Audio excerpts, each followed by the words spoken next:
Well, hi there. I'm Diana Montford, the world's first transgender television journalist. Born male, became female.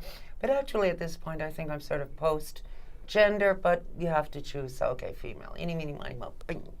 Okay, my guest is New York State Assembly member Daniel O'Donnell, more popularly known as Danny O'Donnell, who has a wonderful bill that will do away with all that nasty bathroom silliness that they're doing in North Carolina, in Houston.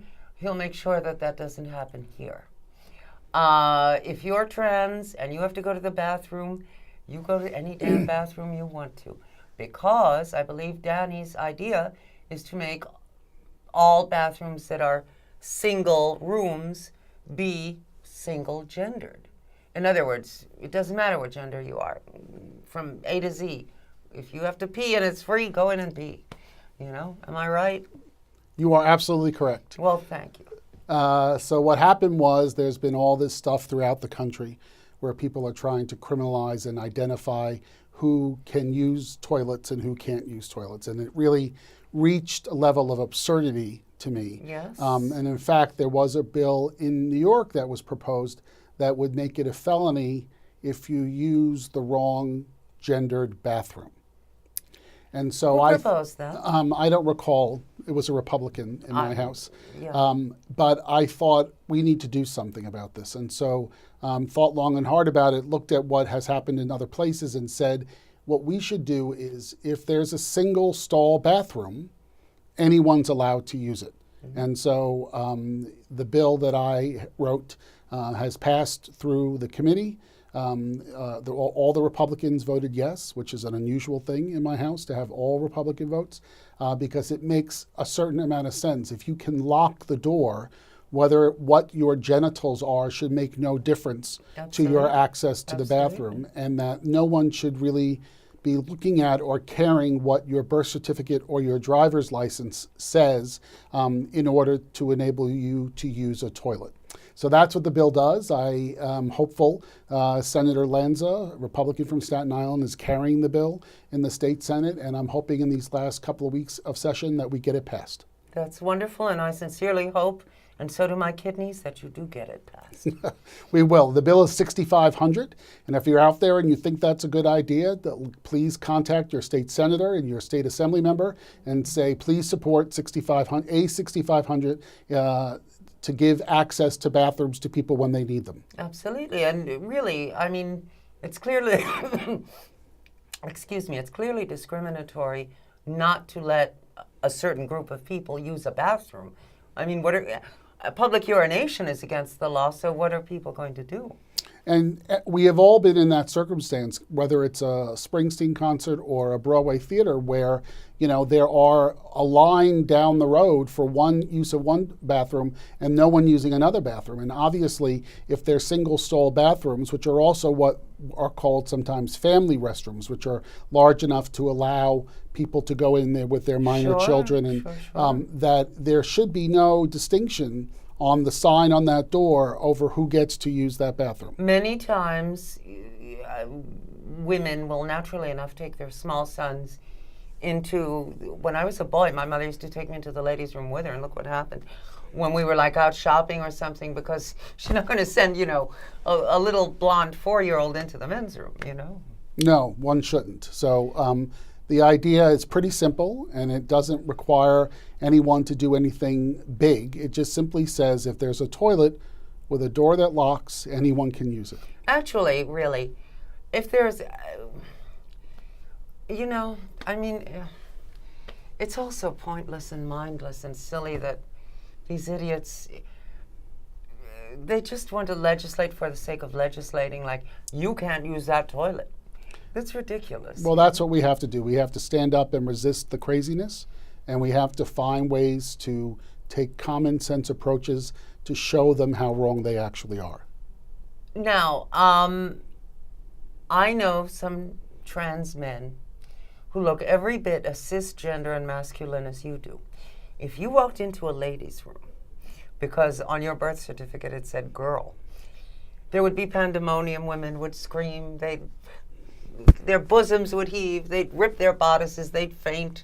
You know, I mean, they would say, there's a man in the ladies' room. Now imagine you're a trans man who looks every bit as masculine as you do, and I really do know some who look as masculine and genetic as you do.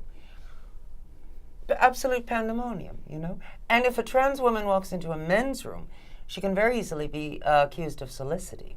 Those are all some of the realities that exist in today's world. And we have some 1950s mentalities throughout this country. There were laws passed in North Carolina. There's currently a law being proposed in Texas. I've called on the governor to ban not required state travel to those states because they're discriminating against their citizens. And we ought to find a way to solve some of those problems here. I know some of those people too, and I do understand that that is the reality. But now, as in Europe, many places, you know, many of the new restaurants, this is what they do. The toilets are all along one wall, and anyone can go into one and shut one. You come out of it and you wash your hands and you do what you do in front of the mirror. That's the trend. And so I would hate to see someone not be able to have access to toilet facilities because there's a sign on the door that says you're supposed to be this or you're supposed to be that, or worse, that someone says we're going to check to see that you are that in order to use that. That's just wrong. That would also be a violation of all sorts of things. Not unlike the airlines these days subjecting you to radiation or a body examination before you get on their airplane. That's ridiculous, you know. Well, there's a lot of issues with radiation. The mayor wanted to use radiation equipment at Rikers Island. I've been successful in stopping that for the last 4 years. Mayor de Blasio wanted to do that? Well, they were purchased by Mr. Bloomberg, but yes. Mr. Bloomberg bought used TSA equipment that he wanted to use. Used. He got himself a deal. He did. It was used equipment, and the TSA had stopped using them, and they wanted to use them on the inmates at Rikers Island, and they're not safe. They emit radiation. They've been banned in the European Union. I've been able to stop that. Good for you. And Mayor de Blasio is not happy with the radiation idea, I hope. Well, he wanted to do it, but he wanted to do it. He did, but it required an amendment to state law, and He was at the gym at the time. I was working the state capitol, and I made sure that Working the state capitol. I was, making sure that it didn't go through. Good for you. Do you want to ever be mayor? I don't believe so. I'm a legislator. I'm a good legislator. I know what it takes to do that. As frustrating as being a legislator can be, I think there's a role there. I do think that as you get more experience as a legislator, people do segue from that to something else. I've never contemplated running for mayor, and I'm certainly not running for mayor now. Whether that happens 4 years from now, call me back and ask me and see where I am. How long have you been in office? This is my 15th year. I was elected in 2002. And when I was elected, I was the first openly gay man ever to serve in the state assembly. I joined my dear friend Deborah Glick in that chamber, and I passed the Marriage Equality Act. And I passed the Dignity for All Students Act, which in 2010 Governor Patterson signed. And it was the first time in state law that we acknowledged the existence of trans individuals in our society and in our schools. And I'm now trying to expand that, Bill 7738, which the original bill was only for public schools, and this bill would expand dignity to parochial and private schools. There have been a rash of horrible, horrible circumstances of kids who are horribly bullied in those schools, and the dignity law doesn't apply to them. So I was quite badly bullied myself in Catholic school, but that was 50 years ago. Well, we should have better solutions to the problem. Well, even the nuns were these ladies were quite homophobic, which is strange since they all, carried lacrosse sticks and had crew cuts, but there you go. There's bullying that happens everywhere, and we shouldn't have a class of students who go to school in fear of getting bullied. And so the schools should have a curriculum that deals with that. The schools should have a mechanism to report that. They currently don't. They're exempted from dignity, and I'm trying to fix that. Good boy. Good for you. I'm so used to talking to women that I say, good girl. That's okay. I'll take that. It's all right. Yeah, I can relate. But anyway, now, what are we going to do about this turd from the butthole of hell, Trump the Ripper? He is insane. And he is just destroying 80 years of social progress What are we going to do with this person? Well, I gave a speech on St. Patrick's Day at Riverside Church. Senator O'Byrne came from Ireland to stand up and gave a speech in the Senate chamber in Dublin about Trump. And 2,000 people came to this event in Riverside Church. And, essentially what I said was that he's a narcissist, and narcissism is a very serious illness, and you lose all capacity to have empathy for others. Obviously. And clearly it takes a specially kind of mentally ill person whose mother was an immigrant who would then choose to try to bash and ban immigrants. And his wives have been immigrants, Right, 2 out of 3. right. So it's bizarre to me that is what we have. So what do we have to do? We have to stand up. We have to resist. We have to say every day, this is not normal. When he says, no, Comey, vindicated me, we have to say, no, that's not what happened. It's insane. He did not vindicate him. Right, but He the said problem this man is lying and he's crazy. But people who are that narcissistic, they rewrite the world so they have a starring role and they do good. That's very dangerous because It this is clown dangerous. has his fingers on the the nuclear codes and all sorts of things.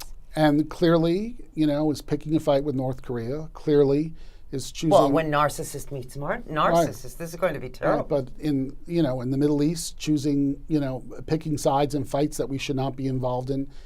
He lacks the intelligence or the judgment to be the president of the United States, he's not, to me, my president. I will refuse. Good for you. He's not mine either. I refuse to accept that as a reality. Good. And clearly, we have to find every way we can to resist him and his agenda.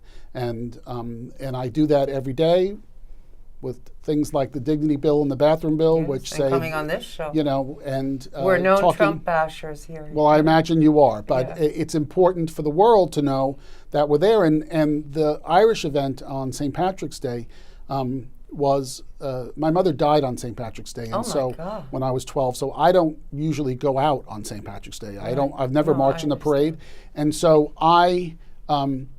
my gut was to say, no, I'm not going to go and do this. My husband and my staff were like, no, you have to do this. And it was literally thrown together in a week. And 2,000 people showed up to learn, how to resist, how to be in the company of people who see the world the way we see the world. And we have to do more of that. And that's part of what our job is, to stand up and resist this reality. Now, your mother was Irish American. Correct? She died at 38, I believe. Yes, of breast cancer. Yes, in 1973. You were 12 years old. Correct. I remember. I was shocked by the show we did. You can see it on YouTube. She was brilliant. She was the star of the PTA. She taught you each. You're one of 5. I'm one of 5. That's correct. She taught you each to make a dish so that when she was gone, you'd be able to eat. Very smart. She did that. It worked with greater and lesser degrees based on the age of the kids. Well, sure. I cooked Thanksgiving dinner as a 12-year-old. That's great. I don't think it tasted very good, but I had seen her do it. But you tried. I tried. I did try. And, Excuse me. and now, as an adult, cooking is a great comfort to me. But as a teenager, I hated it, and I hated the idea. Kids don't like to be different or perceived to be different. And in the 70s, everybody I knew had a father who went to work and a mother who stayed home and baked cookies or some version thereof.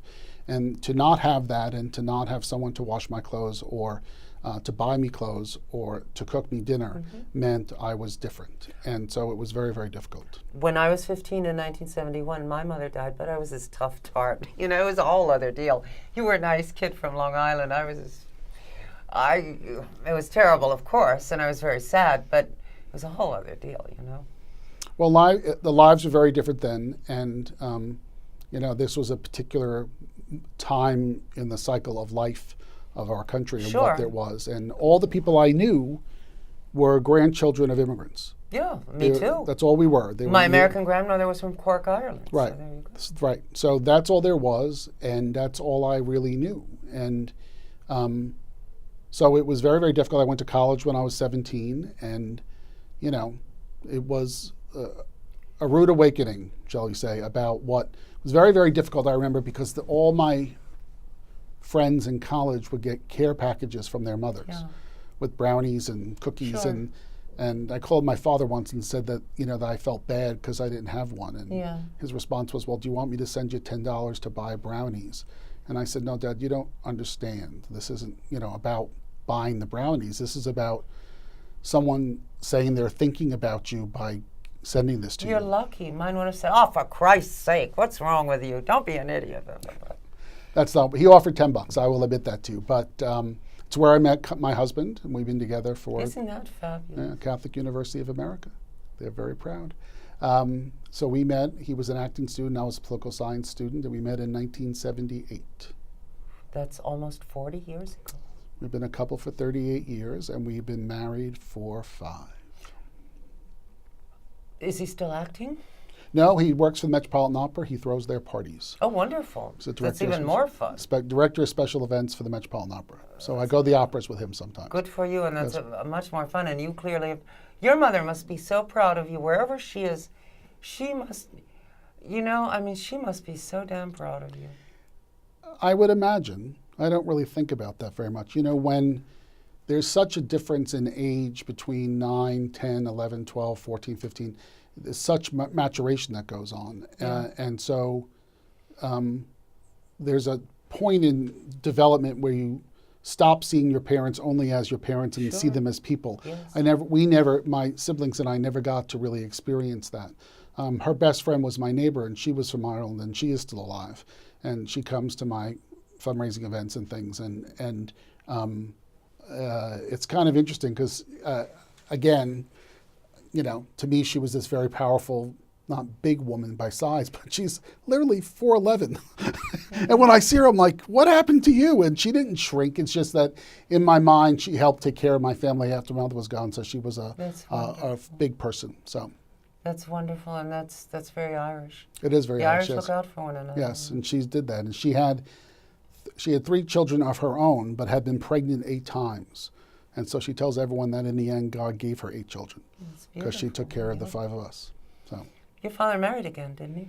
He married again after I was grown up. Yes, he married when I was 22. So that wasn't a parental relationship, really. She was, and they both have passed away since. Oh, I'm sorry. It's okay. It were, happens in a certain point in life, right? They reach 80, but I think that those of us who had the tragedy of losing a parent when you're early it's a in life, it's a very, very different thing. To this day, I feel weird on Mother's Day because I don't have a mother, and a lot of people do, Even though I'm like old, I just think, gee, wow, my mother could be she would be 91 this year. Well, my husband's mother is still alive, and I... Oh, she must love you. Well, she's a Murphy, so she does. But the interesting thing is he comes to me sometimes, and I don't have any frame of reference to tell him how to behave and treat a mother at this point in your life. I don't know. I don't know. So I said, you're on your own, honey. You got to figure it out, But she's 82 and just had hip replacement. So there you go. There you go. So how old will your mother be now? 38 and 73? Well, she, let me see, was born in 34. So she would have been... 83? 83. Still could be alive. And I know a lot of 83-year-olds who are. Yeah. So. This is the defining event of your life, isn't it? Probably that and meeting my husband, I would probably say. It's... the world changed. The world changed in one day, in St. Patrick's Day. And, I was no longer, there was no such thing as a carefree day. Yep. Every day was about, is there food to eat, and is there clothes to wear, and is it clean? And I can make you feel better. You said in the last show, and I haven't seen it since we shot it, I just have a good memory, and it was shocking, so it made an impression on me. I said, well, did your father cook? And you said, no, he was a very traditional Irish guy who didn't cook. My father was half Irish, half Scottish, but his mother drank. And he and his brothers had to cook dinner when they were 8 years old, 9 years old, because she was upstairs in her bedroom, and they were afraid she'd revive and come down.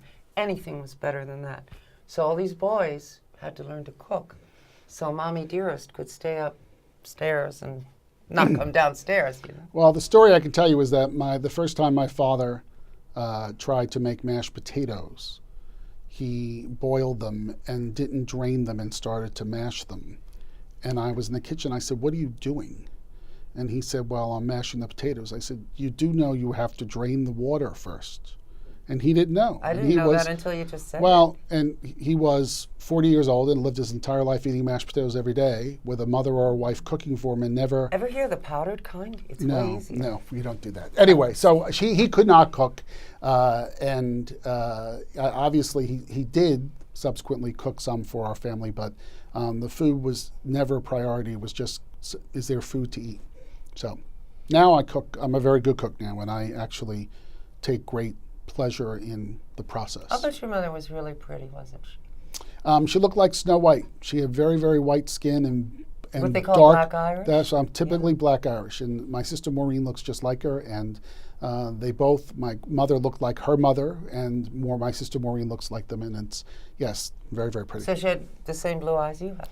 I have hazel eyes, but yeah, she had dark jet black hair and very, very light skin and big blue eyes like my Snow sister White. Maureen. Yeah, like Snow White. Oh, yeah. Yeah, that's what she looked like. Have your sisters, it's not my business, but have your sisters been tested for the breast cancer gene? I don't ask them that. What happened was we didn't know she had breast cancer till we were almost 30. She was never diagnosed with breast cancer. She got pancreatic cancer, and so she died of pancreatic cancer very quickly. So she was healthy in Thanksgiving and dead in March. So because it was in her pancreas. Oh, shocking. Oh. And so only when we got the autopsy, when we got to read the autopsy, a decade or so later, did we realize that in fact she had metastasized breast cancer. So my sisters have known that since they were in their 20s, and they have get regular checkups and they're aware. Yeah, sure.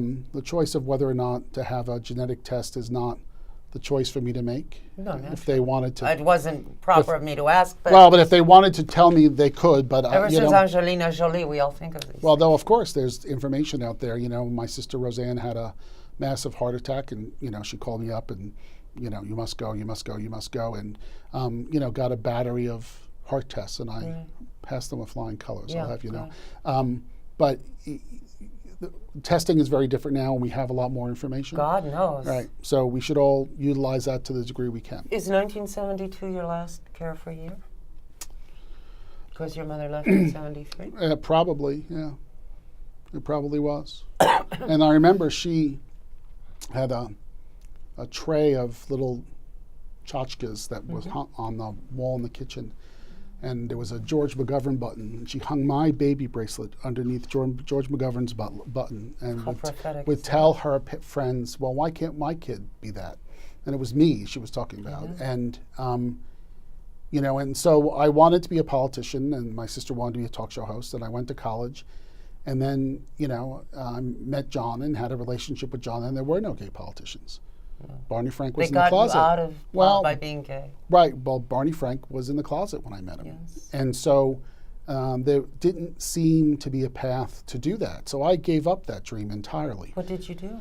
I went to law school and became a public defender. And I was a public defender in Very Brooklyn nice. for 7 years, from 87 to 95. That's great. And I left then and did some private practice. And somebody said to me, a dear friend of mine said, you shouldn't be a lawyer. I said, well, what should I be? They said, well, if you could be anything in the world, what would you be? I said, well, I would be a politician. And she's like, well, why aren't you a politician? I said, well, I live in Upper Manhattan. I'm not the right gender. I'm not the right religion. I'm not the right color. And she said, but you're gay. I'm like, okay.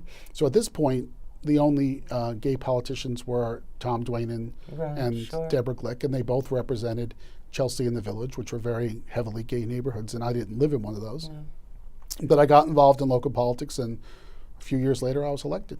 Thank God for that. And I remember a friend and I interviewed you before you were elected at your beautiful office in the Ansonia. Yes, my former office is now a Eastern Mountain Sports Store, one of those stores. So, but yes, we had a beautiful office in the Ansonia on the second story with a beautiful view over 72nd Street. It was lovely. The Ansonia is one of my all-time favorite buildings. Yours too, obviously. Yes, I loved it. Okay, so now if people want to talk to you about laws that can be passed to make life more just, especially excuse me, for the LGBTQ community, how can they get in touch with you? Well, the best way to do it is to go to the Assembly website, and if you go to the Assembly website, you can New York State Assembly. right, and find my face, and there, just click on it. You can send emails to us. My staff, we read every email we get, and obviously, I don't need people to tell me to support my bathroom bill because it's my bill. But Right. I would encourage them to tell their elected Can officials. people contact you if, for example, you're walking down the street and you're fag bashed or something? Not that you can do anything about it, but is there something you can do? Oh, absolutely. We absolutely provide information to resources and to, I've had friends who that has happened to. I had an experience once when I was in Providence when I was almost gay bashed myself. When I was an elected official, I was there for an official conference. And so I have those life experiences to draw upon, but I also know the resources that our community has to get people assistance and help. To make sure that the bathroom bill passes, what can people do?